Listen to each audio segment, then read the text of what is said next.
Hello po mga ka-farmers, welcome po sa aking channel. Ayan, for today's video is pasisilip ko po sa inyo itong aking mga manok na nakasurvive sa bagyong Opong. Kung naalala po at natatandaan po ninyo, nung nakaraang bagyo ay talagang hinakot ko po itong mga manok na to. Ayan, sa awa po ng Diyos is nakasurvive po sila at muling sumigla. Ayan, medyo na late lang po ang kanilang paglaki, gawa nga po ng bagyo. Halos 5 days po na walang kuryente dito sa aming lugar, dito sa Mindoro. At ngayon po ay nakaka-recover na po sila unti-unti. Ayan, at masisigla at talagang bumabawi po sila. Ayan, makikita po ninyo na yan, na ang kanila pong mga balahibo ay kalbuhin. Yan po ang nagpapakita o nangangahulugan po na magaganda po yung kanilang paglaki ngayon. Ay salamat na rin at kakaunti po yung nabawasan po tayo ng mga 10 piraso dahil po gawa po ng pagkabagyo na yun.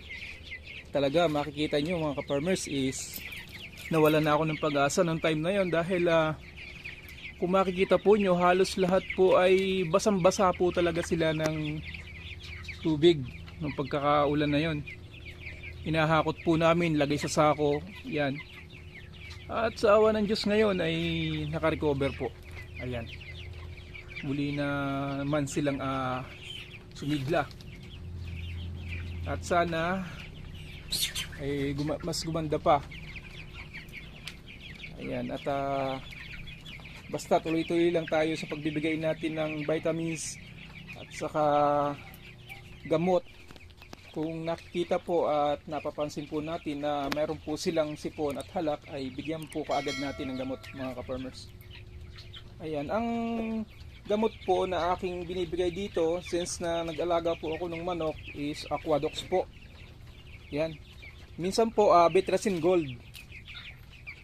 Ayan, yun po ay 3 days kung pinatitik sa kanila. Yan. 3 days kung pinatitik sa kanila. Tapos minsan hanggang 7 pag hindi pa po natanggal, 7 days na tinitik nila yung gamot na yon. Ayan, sinasalitan ko po ng tubig. Yan. Ang tubig ay inabigay ko sa araw, tapos yung gamot po ay sa gabi. Ayan. After nun po is balik naman po ulit sila sa vitamins nila. Ang ginagamit ko pong vitamins is ganun pa rin, Betmen Pro po. Yun po yung aking nakasanayan na ginagamit since na nag-alaga po ako ng manok. Ayan. At ito, nasa ano na po sila ngayon mga ka-farmers. Bali nasa 20 days na po sila ngayong araw. Tumitimbang na rin po sila mga ka-farmers ng 1 kilo.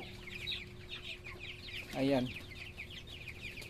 At sana ay makahabol pa sila dahil na-delay po yung kanilang paglaki gawa po ng bagyong Opong.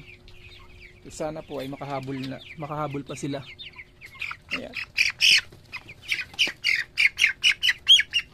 Ayan. Ayan, at tingnan natin kung ilang kilo itong isa na to. Ayan po, tumimbang po ng 1 kilo mga ka-farmers. Timbang na po ng 1 kilo in sa 20 days. Ayan, goods na po siguro yun. At sana makahabol pa. Ayan. Ayan po mga ka-farmers, salamat po sa inyong panonood. Shoutout po sa lahat po ng ating mga subscriber at viewers sa napadaan po sa aking channel, sa aking video. Sana po pa-subscribe naman po at pa-like na rin po ng ating video. And salamat po sa lahat and God bless po. Bye bye.